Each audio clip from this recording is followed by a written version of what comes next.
Hello, everybody, and welcome to the Numbers Game podcast for Game Week 5 in the Premier League. I'm very excited for it. It is the return to usual business as usual with the Premier League. And of course, when the business is here, we've got Ben Dinnery with us as well for all the injury news lineups, but also we'll be talking tactics, data, and everything else, because obviously we've got the Premier Injuries website up here to see the injuries, but every so often people will be asking about some of the data and facts. So we've also got the Numbers Game website here for some handy hints. But before we get into it, as always, I have to introduce Mr. Ben Dinnery. But you've had a fun week this week. You've seen some legends of football. You know, you yourself are a legend of football, but you've been meeting them as well. I was in Lisbon earlier on this week, a Legends game. It was Portugal Legends versus the rest of the world. The likes of Kaká, Roberto Carlos, Del Piero, Luis Figo. Fantastic. Yeah. Luis Figo was still looked like he could play at this day. Man of the match performance. He was class. Couple Englishmen thrown in there as well. John Terry and Michael Owen got a bit of a run out as well. Wow. So really enjoyable. Just missed. I was just leaving as the news have broke that Jose had been announced as a new Benfica boss. So just missed that one, unfortunately, and also missed the Carabao Benfica game, which was just down the road. So I was a little bit gutted about that, but not to worry. We'll take the Legends game. Yeah, indeed. And how was the weather over there as well? Was it better than over here? Well, I mean, you tell me. I think I landed, it was around about 32. It did touch 42 when we were traveling back to the airport, but average, around about 35, 36. So, lovely. Yeah, that is lovely. Absolutely cushy. Yes, indeed. Well, that puts you in a good mood for Game Week 5 then, but let's get on to the injury news. And of course, we go through this alphabetically for everybody, but if you want to join in, do send a message and we will try and answer it as well. But we'll also be talking about the data as well. But I was going to say, with this Game Week 5 set of fixtures, it's quite difficult to call quite a few of these fixtures. These are quite tough ones. And as well, kind of, one of the big ones, the Merseyside derby, that's at that early kickoff as well, which I really don't like getting involved with, whether it's FPL or betting or anything like that. But let's go on to AFC Bournemouth. As always, we start with them. And so what's the news from the Cherries for this game week? Yeah, really good news on the injury front in terms of squad availability. Andoni Areola had a couple of late withdrawals last weekend, but leading up to the game, we've only got one confirmed long-term absentee. That's Enes Unal. We know that's an ACL reconstruction with regards to that. That means Ryan Christie comes into contention, and also Bafori Diakite. He was out. He's obviously arrived at the club during the summer. We've spoke about it many times before, that period of adaptation, the increase in intensity, and that's all it is really. There's a little bit of muscle fatigue in there, so they're just managing them very carefully, because what you don't want, obviously, to pick up a soft tissue issue and to keep him out for a sort of length of time. So he isn't 100%. He is still a little bit sore, but I would expect him to be in the matchday squad. Not sure about a start though. And we got to talk about it, the elephant in the room. Obviously, Bournemouth are playing your boys Newcastle, but it is at the Vitality Stadium. What are you thinking with this one? Because obviously we've seen that Bournemouth have become a bit of a difficult side, especially for the bigger sides. They have become, one of those teams talking about getting into the Europe positions this season and last season as well. They're a bit unlucky not to finish in it. And on the Numbers Game website, it's a 38% chance of them winning compared to Newcastle's 35%. Do you think that the Cherries can actually upset Newcastle and get a win at home? I think there's a couple of factors that come into play here. I mean, we struggled down there last season. If I recall correctly, I was a few beers deep at the time, but we managed to scrape a 1-1 draw. I think maybe Uatara had a late goal disallowed for a dubious handball. So we came away with a point, but very lucky with regards to that. And of course, we're coming off the back of that European game with Barcelona. And we know, just in terms of managing squads with a quick turnaround, it's going to be difficult for Eddie Howe. Yes, we've brought in players, and yes, we're probably overall in a better place. But, we still need to manage players. Players will still have to be evaluated. Listen, if we come away with another point, then I think that's a decent one on the road to Bournemouth, who are, like you say, who are really pushing for those European spots this season. And I've been really impressed with the kind of squad rebuild as well. You know, we saw a huge glut of really world-class talent leave the club over the summer. You know, Kirkez going, Huijsen to Real Madrid, Zabiani as well leaving to PSG. But they just seem to get better and better. It's kind of like Brighton or Brentford in previous seasons where these stars go and they seem to improve. So in terms of it then, are you backing maybe a 1-1 kind of scoreline, something like that? Do you think it will be a draw at the end of the day? Yeah, I'll stick with the score draw. Like I say, I think it'll be tough. There's obviously a lot of connections there between Newcastle and Bournemouth, certainly with Eddie Howe and Mad Dog. So, you know, they'll not want to leave the South Coast empty-handed. So I think they'll push on, and I'm hoping, you know, like I say, we can brush off a little bit of the fatigue from Thursday night and get a good point down at the Vitality. So up next is probably one of the biggest games of the weekend, and it's Arsenal in that one. But is there positive news there? Because obviously we had the Champions League midweek game, and we didn't see Saka, we didn't see Martin Odegaard. But the kind of news, once again, Mikel Arteta is kind of playing that smoke and mirrors. He's not being too sure about it. Or explaining too much about their situations there. But do you think the reality is because Saka's been out for a little while, because of the gravity and also the physicality of the game, he won't feature in that one, whereas Martin Odegaard might because of how things have happened over the last few weeks, or are both going to miss that huge match? I think the reality and the long and the short of it is, and Mikel Arteta was typically coy. All three players haven't done anything up until this point this week at all. So any decision on their involvement won't be made until Saturday after the final session. Bukayo Saka would be a player that I would not expect to be in the matchday squad. I just think that hamstring problem, I think it comes a little bit too soon.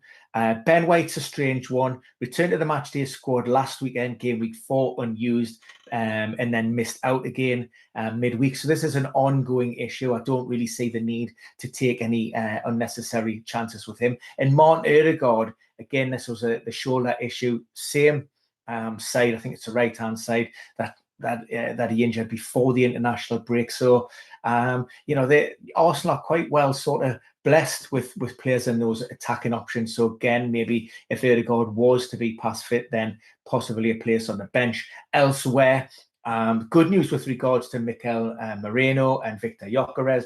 Both of those players picked up head injuries in the Champions League. They're absolutely fine. And of course, we've seen the return of William Saliba to the matchday squad midweek as well. You know, he didn't have any minutes. It's whether he's thrown straight back in there or not by Mikel Arteta. I'm leaning towards probably not. Given how Arsenal are playing at the moment, I just think, you know, why? And yes, you're coming up against, you know, some great opposition. You need to be in tip-top condition, and I just think it's probably a game too soon for Saliba, certainly for a start. So kind of continuing with that analysis there, Arsenal are still huge favourites for this game, 47% chance of victory there. And obviously in their recent run, the only kind of slight on their record is that loss up at Anfield, whereas Manchester City have struggled a little bit more with 2 losses this season, but they were huge in that turnover against Manchester United last weekend. Do you kind of favour that predicted data? Do you think that Arsenal are those dead cert favourites, or do you think it's going to be a more cagey affair at the Emirates? Oof. I certainly wouldn't be leaning towards Arsenal, you know, given that amount of confidence. It probably doesn't take into consideration the Donnarumma effect. Yes. Obviously, he just arrived at the club last weekend. He comes off the back of, you know, consecutive clean sheets. I just think that confidence that breeds through the team in terms of that defence, you know, it's unparalleled. So he's a huge presence in there. And of course, you have Erling Haaland now, who's continues to break records, and he seems to have found that little bit of form once again. And you know, we'll see if City can back up that performance of what they've done in the derby last week again against United. Again, another decent win against Napoli, although, you know, the argument would be that it was against 10 men, but you still have to go out there and do a job. I think it's a tough game, and I certainly wouldn't like have Arsenal at that sort of percentage of confidence for the win. I think it would be hard fought. And again, I might be sick with splinters on my backside. and sitting on the fence, and I'm going to go with a. Do you know what? I think it will be tight, this one. Yeah. Because it's you, Jason, I was going to say 1-1, but I couldn't rule out 1-0 City. Really? Wow. So that's quite interesting. So you wouldn't back both teams to score then? Do you know what? I fancy Donnarumma to keep another clean sheet. Yeah. See, I hate that I actually agree with you quite a little bit on this because just he has that history with us as well. You know, with the game last season with PSG, he kept us out, and we've kind of seen that previously with De Gea and other goalkeepers. They just seem to turn up and have these monster games against Arsenal in these big moments. And that's why Manchester City have gone after him, because he's Gigi Donnarumma and he's the one that kind of sees them through, or will see them through, these games. So I don't hate that pick. I have backed Arsenal this week, though. I've got Gyökeres and Eze in my fantasy team. I don't know if you've got them in your team or if you've gone with a cheeky Donnarumma or something like that. But let's move our attention to Aston Villa, who have yet to score. Oh, sorry, we've got a question here from Mr. Boss about both teams to score. 55% odds on that one, as we can see on the website here. I've just got it up for everybody. And just to remind everybody as well, this data for the Premier League is free on the Numbers Game website. So if you want to play FPL or anything like that, you've got some really good free data here, and you just have to sign up for that. There you go, Mr. Boss. But let's go on to Aston Villa, who said have yet to score here. What do you think is the reason for this downfall, Ben? You know, they just seem to not really have kicked on since last season, and they struggled a little bit towards the end of last season as well. Is it I found it a bit confusing, the treatment of Ollie Watkins. You also had the confusion over whether Martinez was going to stay or not. He kind of, basically was packing his bags at the end of last season. There seemed to be a few disruptive forces in there. And then I don't know if Unai Emery got the players that he wanted over the summer. What are you thinking is going on up in Birmingham? Yeah, I think that the financial fair play meant that Villa weren't in a position to invest heavily over the summer and recruit maybe the one or two players that they've maybe felt they needed. Obviously, the failure to qualify for the Champions League again was a huge blow. So, and yeah, I was as surprised as anybody that Emi Martinez stayed at the club. Obviously, we've seen him out of that final Villa game before the transfer deadline, and we expected that that would have been him gone. But he came back and he had a fantastic game last time out. And with regards to Ollie Watkins and Villa's sort of failure to score, I think they're the only team across the English top 7 divisions who are yet to score. And if they go 5 games at the Stadium of Light, I think they become one of only 5 teams in Premier League history to go their opening 5 games. So that's how bad the situation is. And Ollie Watkins, he sort of divides opinion. Again, he was a player that was heavily linked away. There was talk about him going to Manchester United. I know Arsenal have been linked with him in the past, and that's probably unsettled things a little bit. They didn't have a great pre-season, and all of these things have culminated to this sort of patchy start. They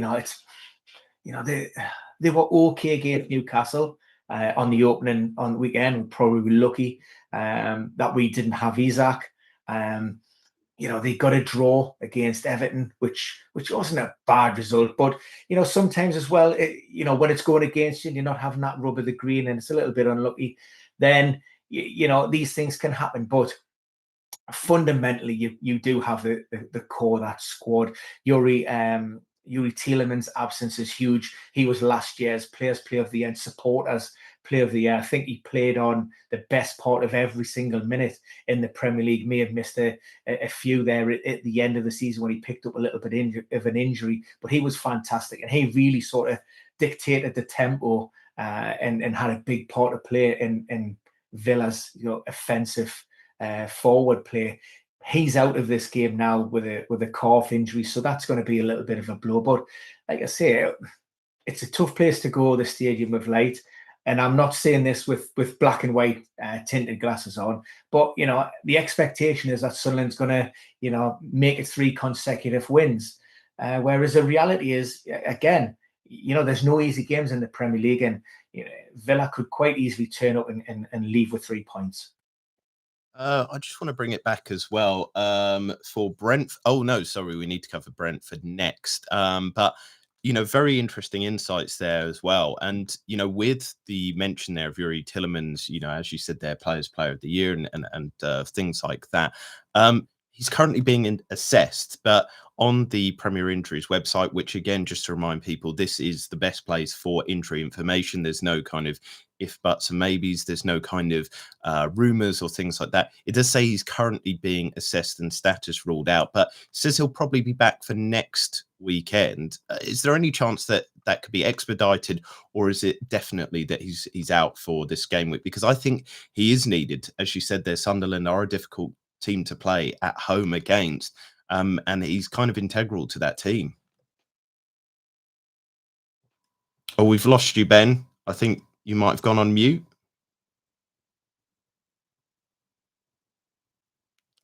Still can't hear you, Ben. Sorry. You're back on mute. Right. There you are. You're back. Can you hear us now? Yes, yeah. Excellent. Right. Apologies for that. That's what kids in the background do for you. So Yuri Tillemans, he's definitely out of the game. There's a little bit of uncertainty with regards to that return to play timeline. Unai Emery just said a number of games. What we know is it isn't a serious calf complaint, but it's something that has cropped up in the past. And typically we're looking at around about that maybe 2 to 4 week period. But it's certainly something we'd expect him to return before the international break. Whether he's good enough to return in game week 6 remains to be seen. So moving our attention on to Brentford, and like I said, there we've got a listener question about them already. So we've got a question about Django Otara, who was left out for last game week. He's a good player, but his unpredictability in lineups will hurt managers. So that's in reference to FPL and obviously other ways that people are interacting with the Premier League.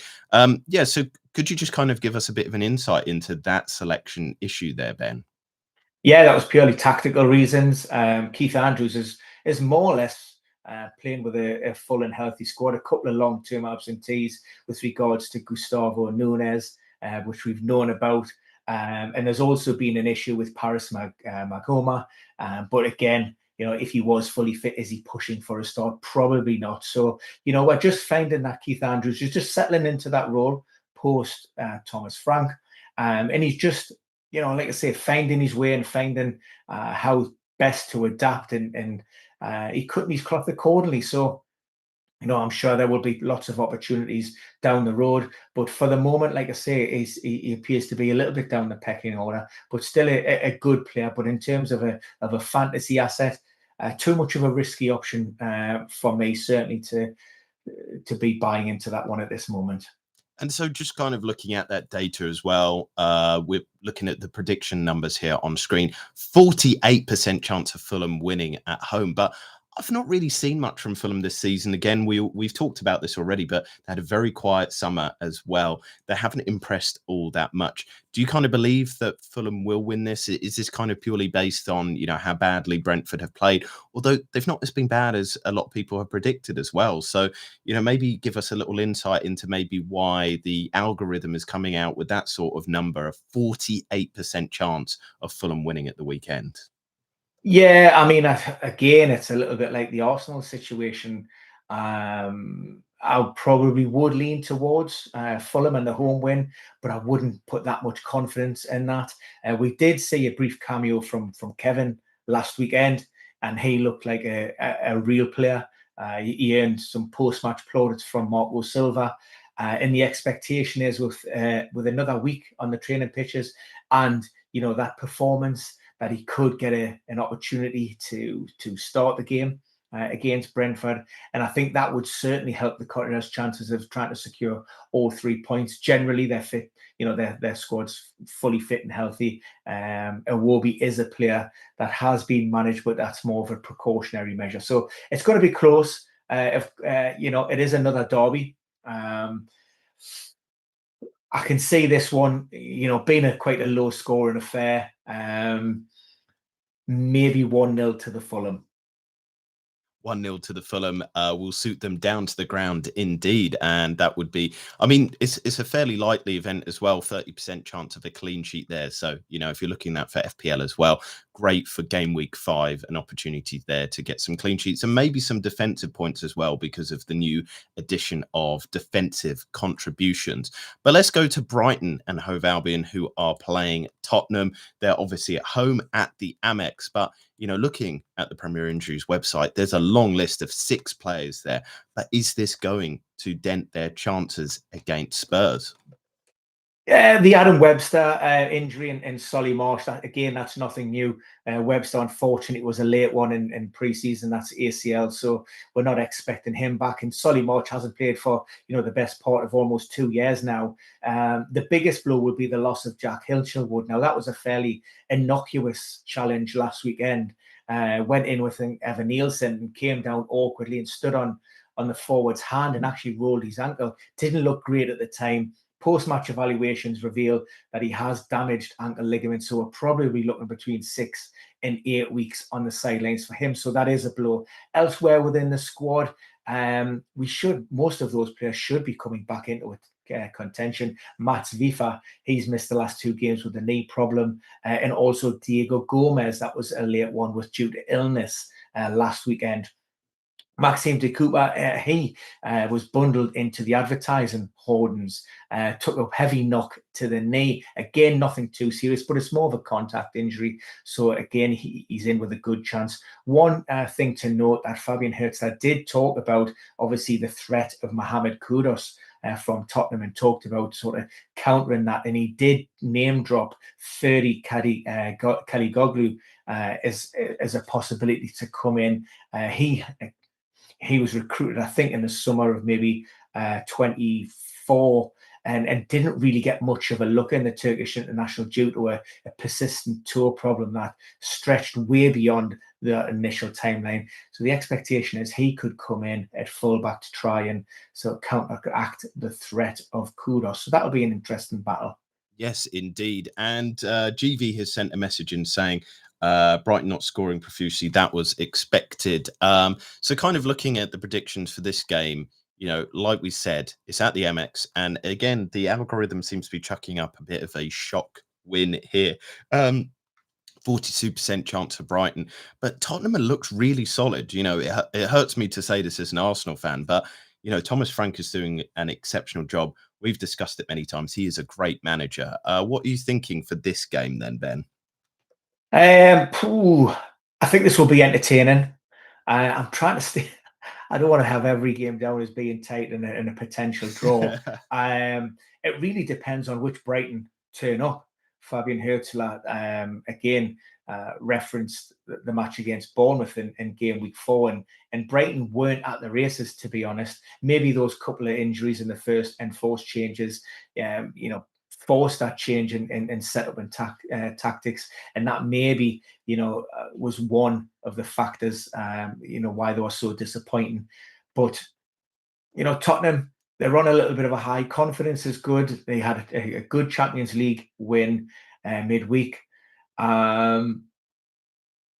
Unfortunately, I think your North London rivals could head down to the AMX and get themselves a result.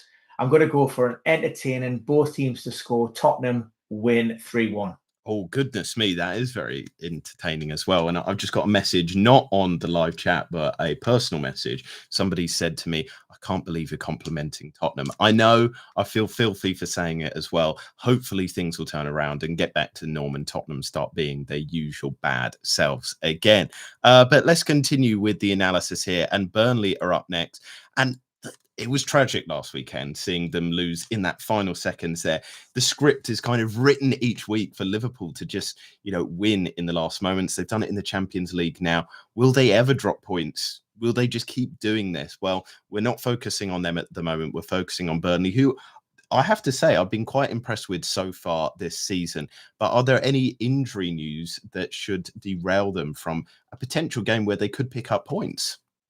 Again, generally speaking, the squad is in a much better place. Players are working their way back to full fitness. Axel Twanzebe, Armando Broja, both players that came in over the summer. And they're over the injury problems. It's just a case of getting those players back up to full match fitness and getting that little bit of sharpness. We will have one absentee from last week's game, and of course that's Leslie Ugochukwu.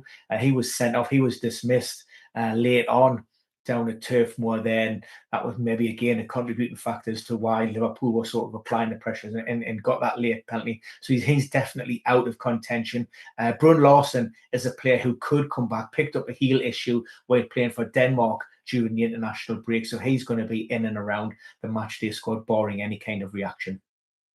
So continuing with this analysis, it's obviously Burnley against Nottingham Forest. We saw midweek the effect of Ange Ball. Now, Nottingham Forest is still slight favourites, and I say slight favourites here. It's 2% difference between Burnley and Nottingham Forest. But do you think that the Ange Ball effect will come into effect for this game week? Because Burnley were very solid at home against Liverpool. They were unlucky to lose that match against a much less well-organised Liverpool team. What do you think is going to happen there? Yeah, I still think Ange will need more time on the training pitches to really sort of to impose and implement his, attacking and offensive footballing philosophies, which is in stark contrast to Nuno and that pragmatic approach and style of play that he had. Of course, Forest have had a League Cup game this week, so that that sort of dictates what work can be done in and around that. So maybe we're not going to see the best of Forest and what Postecoglou brings to that team, maybe until after Christmas. For Burnley, Scott Parker will be looking at every game at Turf Moor as being 3 points. And it will be those sort of home games that provide that mainstay and hopefully can provide that platform to keep the Clarets in the Premier League. So for that reason and everything considered, I'm going to go with a Burnley 2-0 win. Goodness me, that is a bold one indeed there. And we've got another question here about against Nottingham Forest. Will Burnley defender get more defensive contribution points, or is Dubravka going to make more saves? So what do you think is going to happen there? You said a 2-0, but is it going to be one of those games where Burnley, get a lot of tackles in, or is Dubravka going to have a busy afternoon but still keep the clean sheet, as you kind of indicated there? Do you know what? I'm expecting I don't know. There's part of us feels that actually, Burnley might have a little bit of an easier afternoon with this, and I'm not expecting too much from Forest. Like I say, I think they're going through this transitional phase, and it'll take a little bit of a month or two before those new footballing philosophies, begin to bear fruit. But of course, they have quality amongst their ranks in the likes of Hudson-Odoi, Chris Wood, Elliot Anderson, of course. Big question marks over the fitness of Murillo. Picked up an ankle injury last weekend. That would be a huge blow for Ange and Forest. If you look at how he likes to set up his team and what he wants to do, Murillo ticks boxes. He's comfortable on the ball. He can bring that forward. He can play through the lanes. He's tricky. When you've got Milenkovic, he's an out-and-out defender. He's a blood and guts and a thunder and a big tackler. They've also lost Ola Aina to hamstring surgery. So that's another player who's fairly comfortable and would slot into Ange's team without any problems. That sort of defender with those offensive attributes. I just think, like I say, with potentially those two players out, that will affect the team. So continuing on to the Blues of Chelsea, and they've got a huge game this weekend against Manchester United. But they seem to have a few injury issues as well. Again, 6 on the website here. But are they ones that have been long-term ones that they're expected to kind of handle and not too worried about? What's the kind of latest news there, Ben? Yeah, nothing new. There were question marks over the fitness of Cole Palmer. Enzo Maresco said he's absolutely fine. He's trained okay. I suppose the only player that you would maybe look at who are currently sailing would be Liam Delap, potentially out for up to 3 months because of that hamstring injury, but you've got João Pedro in there. And Mark Guy was being recalled from Sunderland, and he could be in and around that match day squad and potentially maybe get some minutes towards the end of the game. But otherwise, Chelsea should be more or less the way they have been for most of the season. So switching our attention to another London team, and this one's Crystal Palace. 8 injuries on their list at the moment, and there are some big blows in there as well. But some people should be returning too, especially Adam Morton. He seems to be past fit for the weekend. But Ben, as always, you are best, placed to be able to advise on this. But I think another one people are interested about is Ismail Sarr. Crystal Palace have been kind of looking for that talisman figure in the team now that Eze's gone. Who's it going to be? Sarr has done so well already this season. Lots of goal contributions in very limited minutes, but he has picked up that injury. So let us know about the Eagles there. Yeah, big news like you touched upon. Adam Wharton will be back and in contention, and probably he's only done a couple of weeks on the sideline, so he should be pretty much there or thereabouts and ready to start. And Oliver Glasner more or less confirmed that. Eddie Nketiah is the other player we expect, in the former Gunner, of course. He had a heavily disrupted pre-season due to a niggling hamstring problem, then suffered a setback early on. So he's not in the same sort of position. We do expect him in the matchday squad, but minutes to come from the bench. A quick one referenced from the League Cup win through the week. We did see Mark Guy go off. That was a back problem. Oliver Glasner said there are no fresh injury concerns, so that's fine. And also JP Mateta played every minute in the Premier League this season. And, Glasner said he did look heavily fatigued just because of the exertions and the intensity of Premier League football. So, you're looking within that team and thinking who could come in.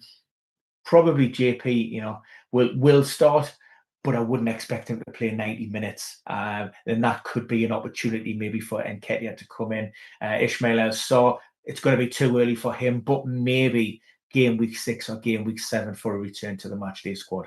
Now, this one might be a prediction that you actually agree with the algorithm here. 43% chance of Crystal Palace beating West Ham. West Ham have been really terrible this season. Do you agree with that one? Yes, I do expect a home win. The only, I suppose, spanner in the works could be the fact that, if rumours are to be believed, that, Graham Potter is, there's been some severe pressure put upon him to get a result and to see how the players may respond to that. They were very disappointing last time out, but like I say, we've seen the week before that they're more than capable of springing a surprise result. But on this occasion, like I say, I'll be happy to stick with the numbers game prediction and go with the home win, 2-1. To Crystal Palace, yeah, because yes. West Ham are at home this week. Oh, so. Sorry, are they? Oh, well, there you go. 2-1, 2-1 Palace in. Yeah. We win. Yeah. Edit. Yeah. It's a shame we're live. Goodness me. But yeah, let's kind of continue then on with the next team, Everton. And I'm putting this out here and people can kind of clip this from whatever for next game week. But I think Everton might cause a surprise here. They might not get a win, but I think they'll cause Liverpool a problem. I think they'll be the first team to take points off Liverpool this season. But is the injury news going to help them with that? Well, realistically, again, David Moyes was, very non-committal on any potential return. Said he had 1 or 2 knocks within the squad, nothing too serious. The 2 big names that were being talked about in the treatment room, Jared Branthwaite. My personal opinion is that hamstring problem a little bit too early. There is maybe an outside chance of Mykolenko returning to the matchday squad. So that out of the 2, I would definitely say the Ukrainian. I agree that Liverpool haven't been great, but they've been grinding out results. And Everton's record in this fixture, I don't think has been too good. So, I think Liverpool will grind out a result. And I'm expecting maybe 1, possibly 2-0 with that second goal coming in slottage time. Yes. So just, looking at the history of the last 5 kind of games, it's been 1-0 to Liverpool, then 2-2, 2-0 0 to Everton, then 2-0, 2-0. So 2-0 seems to be a favourite scoreline here. But obviously, this is at Anfield. Liverpool have a massive 66% chance with this one. And we do have a question here. Has Everton peaked a little too early? I don't know if they peaked at all yet. They played quite well, I guess. And, I think David Moyes is really improving them. I'm very excited to see what Grealish does in the team. I don't know if he'll play that much of a part because I think it'll be a defensive game with this one. But yeah, what do you think on that one, Ben? Did David Moyes kind of get lucky, have that new manager bounce last season, flattered to deceive, or has he actually improved the team? I think he has improved, and he's improved players within that squad, whether that's through coaching or just confidence. I wouldn't necessarily say that Everton have peaked. I don't think they've been great this season. I think there've been some really good individual performances. I think there's a lot more to come from Everton, and I certainly wouldn't expect them to be, in that relegation dogfight that we've seen over the past few years. I think David Moyes is doing a fantastic job, and as I've mentioned from week one and been banging the drum about Jack Grealish, I think what we have there is a player who's desperate, to prove to both himself and the rest of the Premier League. And maybe even Thomas Tuchel that he's able to go out there and he's able to take games by the scruff of the neck and win matches. Yeah. And if he does that, he could be an outside shot for the chance for the World Cup. And I think as well, looking at Everton's results so far this season, they were severely unlucky to lose to that Leeds game. Otherwise, they'd be going into this match unbeaten and had some very heavily impressive victories, especially that one in game week 2 against Brighton. So, we'll kind of see how it pans out with that. What was on the mug there, Ben? It's the same old Hard Rock mug. Love it. Yep. Love it. Continuity. So I'm trying to click on Fulham on the Premier Injuries website, but obviously they have no injuries going into this game. So I guess we can kind of skip that one because we talked about that game as well. So on to Leeds, and what's the latest for them? Yeah, they've got a few injury problems. We are expecting Caldolo to remain in goal. I think last weekend was his first Premier League start for the club. In fact, his first Premier League start since his time at Newcastle. There are one or two question marks with regards to the likes of Wilfred Gnonto and Daniel James. They're both flagged as doubts. Daniel James picked up an abdominal issue, I think, while away with Wales, and Gnonto has a calf issue that's been niggling since last week. So there are question marks with regards to him, but we are expecting the Lilywhites to welcome Joan Peru back into the matchday squad. So there's some positives and potentially no changes to the situation as well. And just looking at the data with that one, Leeds are favoured in this game against Wolves. What do you think on that game there? Because I think Leeds, they've performed all right. They've kind of been back to usual, trying to attack and maybe sometimes leaving themselves open, which we saw with the 5-0 loss to Arsenal. But this one seems a bit different because Wolves, they've just not been themselves from last season where they ended really, really well. Huge kind of XG conceded already. Jose Sarr is not the goalkeeper he once was. He had one of the biggest kind of underperformances on XG conceded last season. Is this one where Leeds can nick a victory, even though it's away? Yeah, I sometimes think, and the difficulty is, and myself and you, we talk about the data all of the time. Sometimes I think the data fails to add context, and if you look at the hard facts, then yes, look, Wolves are sitting rooted to the bottom of the table on 0 points. Performance-wise, I think they have been a little bit unlucky in games. They travelled up to St James's Park last weekend. Newcastle weren't great. And Wolves maybe feel a little bit disappointed that they didn't leave with at least a point. Week before against Everton,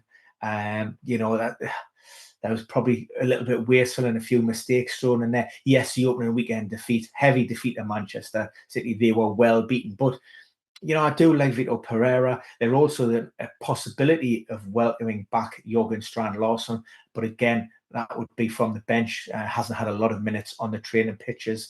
So I fancy Wolves to get their first points of the season this weekend. Whether that's 1 or whether it's 3, I'm not sure. If you were to push me, why not? I'll go for the Wolves victory.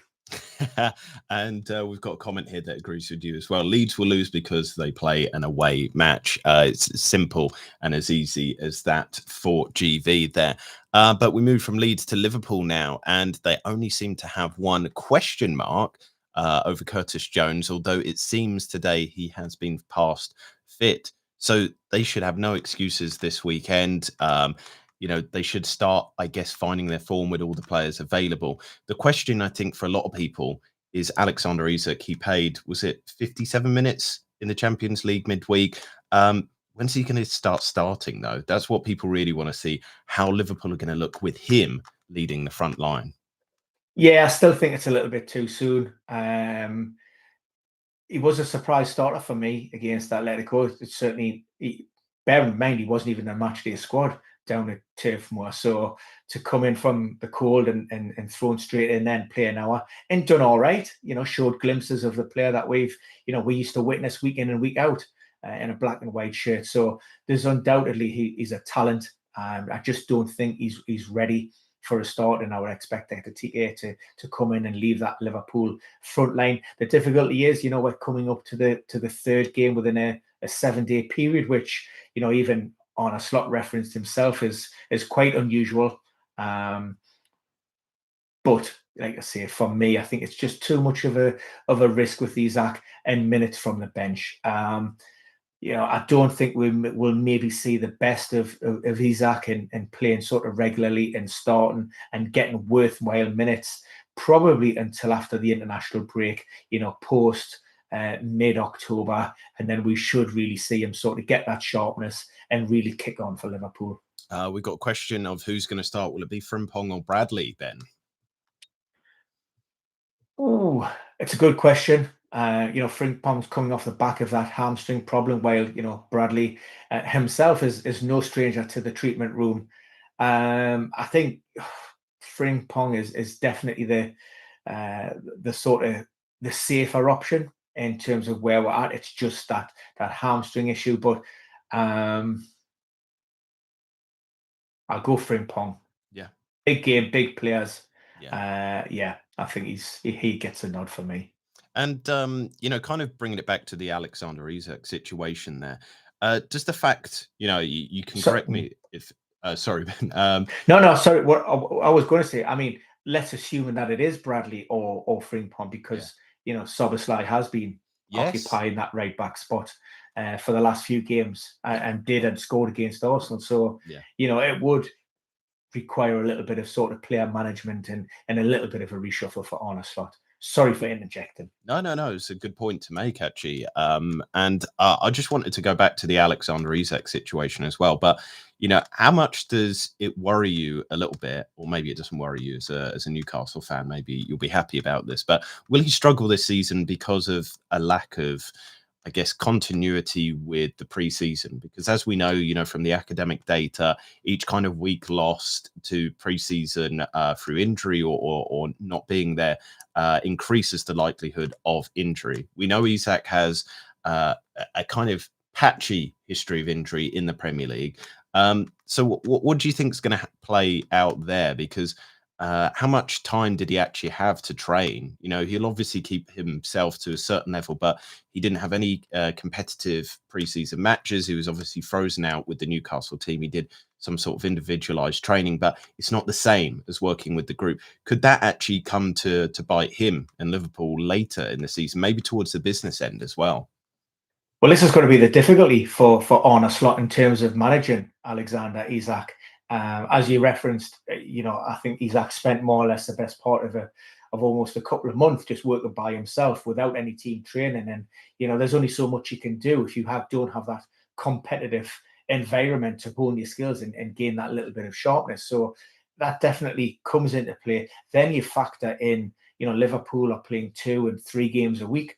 So the work, you're not able to get that work on the training pitches, with the group, because you've got to have recovery sessions. You've got to have the players that, need to be managed in different ways. Alexi McAllister, for example, again, who had a disrupted preseason himself. So that's going to be the decision and the challenge for Arne Slot from game week to game week is, managing Alexander Isak, knowing that he's coming off the back, that foundational work just isn't there and hasn't been done. And I spoke about, me may see that sharpness, post sort of mid-October on the proviso that Isak is getting those minutes. But the reality is you may not see optimal Isak on a consistent level until next season, until he really does get that good, solid preseason under his belt. We just don't know how things are going to pan out. Obviously, injuries and suspensions may impact, squad selection and team selection, and that may afford players opportunities elsewhere. But, like I say, it's going to be difficult because Isak is playing catch up, and there's just maybe not the opportunities to be able to get those minutes and increase that load in training just because of the demands of the football and schedule. So let's turn our attention from Liverpool to Manchester City. We've already covered about the Arsenal in terms of this huge top of the table clash. But what is the news from Manchester City then? Because they've had some injury blows, but are people going to be returning to buffer the squad for this game week? Yeah, we've seen a handful of players returning last weekend, the likes of Guardiola and Savinho. So that was a bit of a boost, and also Phil Foden. So that that reduced numbers in the treatment room, which is pretty much settled for now. We're not expecting any return as it currently stands. Mateo Kovacic is probably one that's the nearest, but he has been out for quite a bit of period. There has been talk about whether Rodri could play 3 games, start 3 games, intense games in a week. Guardiola said that's decisions and discussions are taking place on a daily basis. That's not something that he could answer on a Friday afternoon press conference. So it remains to be seen if he's coming off the back of not only that ACL injury, but he also picked up that adductor problem during the Club World Cup, and that kept him out for a fairly significant period as well. So we're just getting to the stage now where he is getting some good and plentiful minutes under his belt. You don't want to take too much of a risk with Rodri and risk another setback. So again, it's a decision that will be left until the last minute, and it's a 50-50 call at this point. Yes, and in terms of it, though, we've kind of seen, I don't want to kind of, make accusations against Pep Guardiola, but we have seen that he is a risk taker with Kevin De Bruyne in the past. Arguably he brought him back a little bit too early, and then it's led to that kind of consistent hamstring problem. Would that be a little bit of a worry for you if you're looking as a Manchester City fan of dealing with this game, because it's so high profile? They kind of need Rodri to play, because we saw how they were dismantled last season by Arsenal because of his absence. But on the flip side, it's about the longevity of the season. It's about not even just this season, but next season, the season after, because Rodri has to be a central part of those plans. Yeah, I mean, he's a huge player for Manchester City, and that's reflected in the data in terms of the number of winning points per game average when he plays and without Rodri in the team. And you talk about not just this season, but next and the one after that. But also you look at the very, it's not just short term. It's not just this game. It's the next 5 games. It's the next 10 games and the impact. So, they will be looking at those results against Napoli and in the Manchester derby, and the performances of the team. And in the ideal world, Pep Guardiola would probably just want to go out there and keep that same 11, that went out and got the victory over Roman Amorim. It may just be a bridge too far. It's a really, really difficult call. By his own admission, he does feel the after effects of being placed, in those intense environments. But he does improve day on day, and the game with it being, extra recovery time will certainly help. Playing on Sunday, so we will see with that one.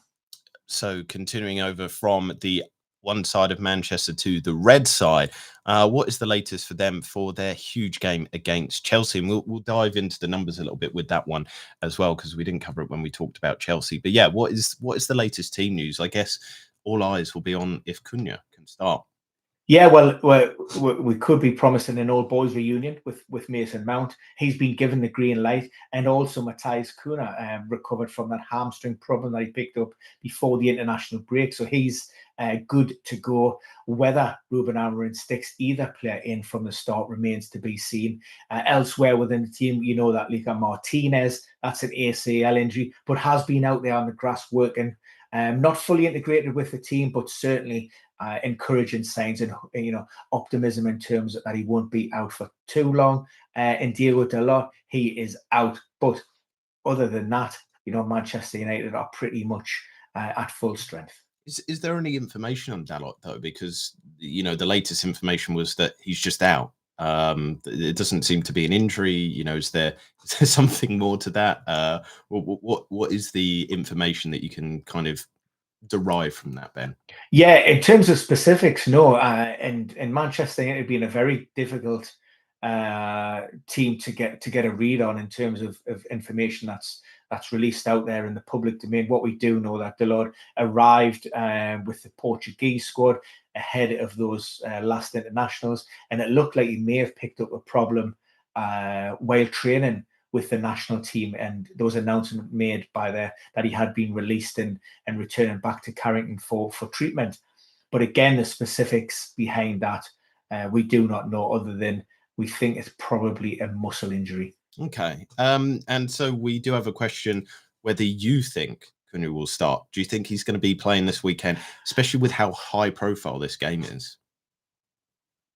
Again, if you talk Manchester United are under a microscope, and in particular Ruben Amorim. People expected, supporters expected, the owners, stakeholders, maybe looking at the fact that Ruben Amorim had a full pre-season to work with his squad. He's had an opportunity to bring in some of his players, again, work on his setup. His default, that's 3-4-3, and really sort of had an opportunity to get some good time on the training pitches. And while results haven't been great, maybe the performances are a little bit better, and the underlying data certainly suggests that they've maybe been a little bit unlucky on occasions after coming off the back of a Manchester derby. And the way, again, the pressure is building on Amorim, it wouldn't surprise me if Matthias Kuna was thrown straight back into that starting 11 again, especially coming off the back of a 3-0 derby defeat. Yes, indeed. And just kind of looking at the data for this match as well, Chelsea are favourites, even though they're travelling to Old Trafford. We know the kind of history of what goes on up there, but the kind of recent form, the data seems to suggest that Chelsea are the far better side as well. Do you agree with that, or do you think that with the closeness? So just for full disclosure, and once again, just everybody, you can head over to the Numbers Game website. It's a free membership to look at the Premier League data. 38% chance of Chelsea winning away, 37% chance of Man United winning at home, 25% chance of a draw. It seems like it's very close to a draw there. Is that the kind of prediction you would go with? Yeah. Again, if I was pushed and you didn't want me to sit on the fence, I could easily see this one being of a 5-goal thriller. Yeah, with Manchester United edging it 3-2. I mean, both teams to score is at 60%, so the thriller label seems to be on there. I just think with previous games though, I've just got it up here on the website. Actually, he's corrected me already. I was going to say normally aren't these tight affairs, but the last one was 1-0, then it was 1-1, but then before that 4-3, 2-1, and 4-1. So history is kind of pointing towards your direction, Ben. That there's a lot of goals in these games. They're not like what they used to be, where they were cagey affairs, top of the table. I guess the loss of Manchester United as one of the top teams in England means that they're no longer having to play those kind of cagey football games.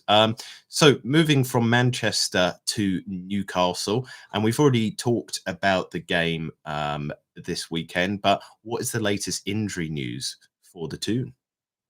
I mean, the long and the short of it is isn't any.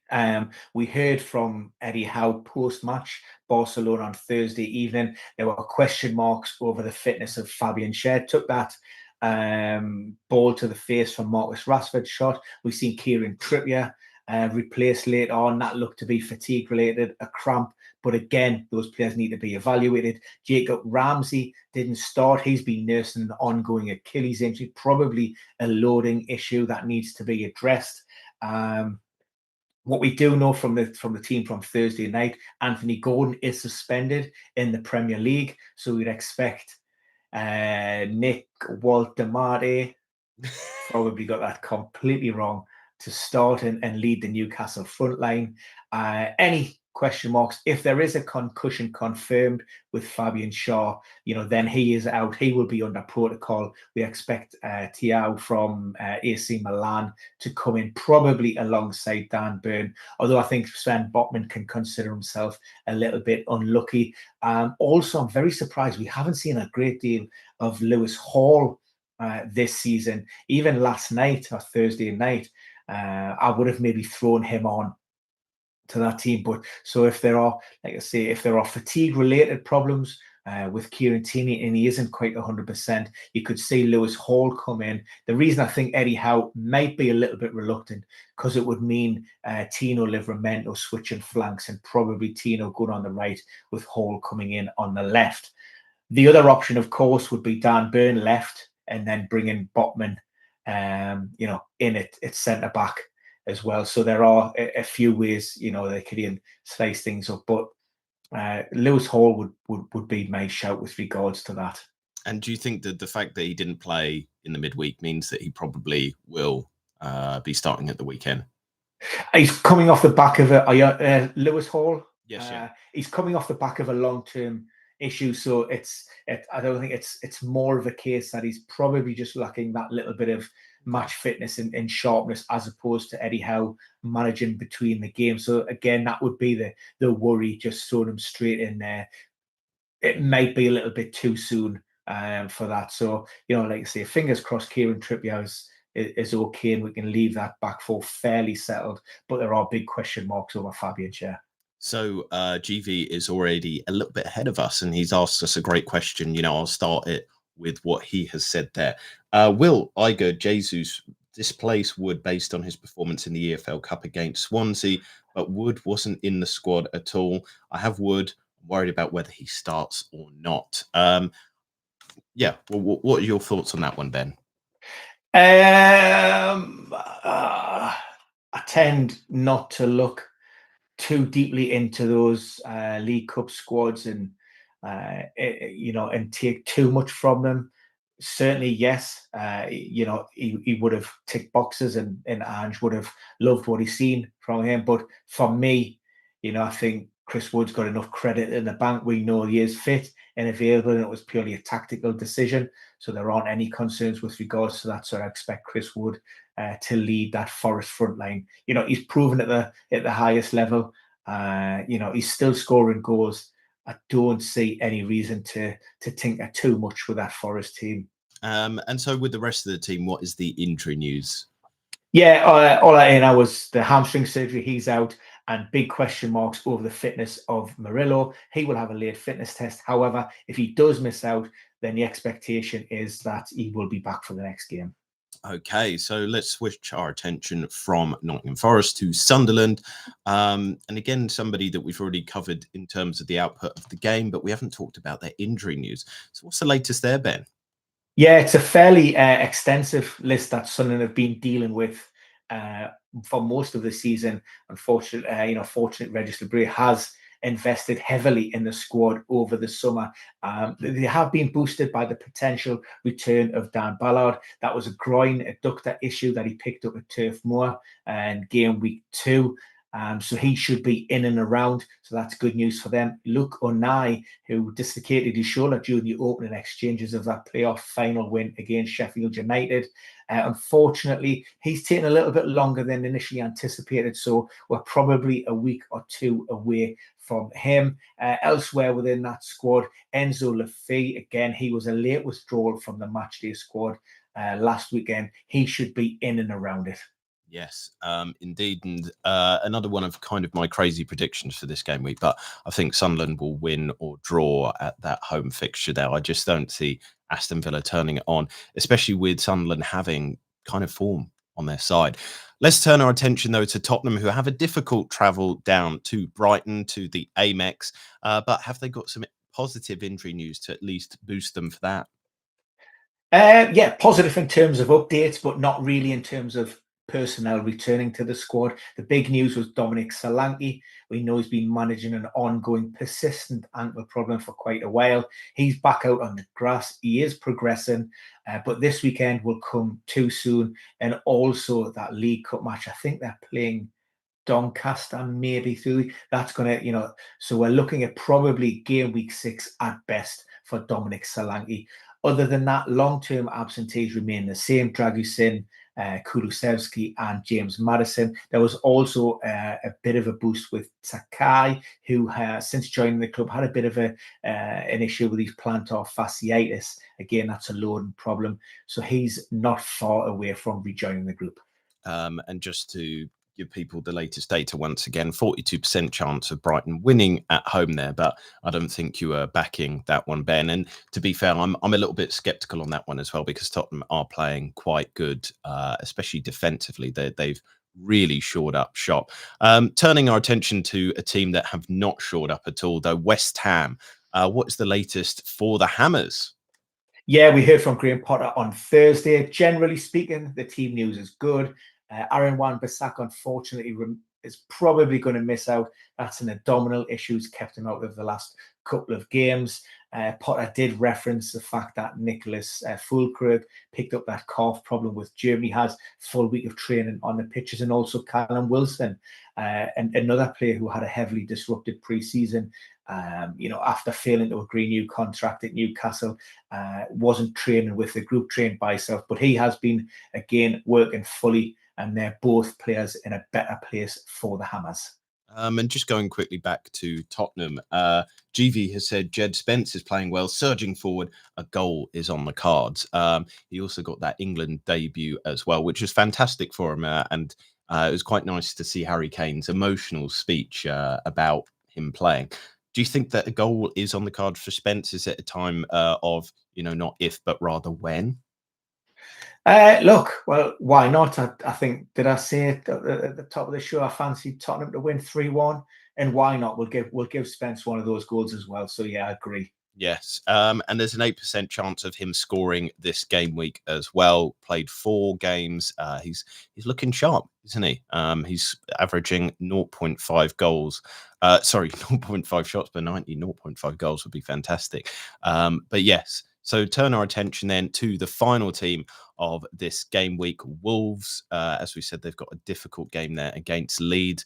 But you've said that possibly they could be buoyed by the return of Jurgen Strand-Larsen. What has to happen, though, for him to be playing? Yeah, we know, again, it's an Achilles issue, so those can flare up overnight. Barring any kind of reaction, we have seen Strand-Larsen back on the training pitches. I think he's had 1 session with the team. So again, not a lot of minutes, but enough to potentially put him on the bench. And maybe if things are tight within that last 15, 20 minutes and Wolves are still in and around it, he can come off the bench and have an impact. Like I mentioned before, I think Wolves will get their first win of the season. Wow. So big predictions there from Ben. As stated, please do follow along and join in with the comments below. But that is us done for this week. We will be again back next week for game week 6 in the Premier League. But for now, we're going to wish you the best of luck. We hope your teams do well, and we will see you again very soon.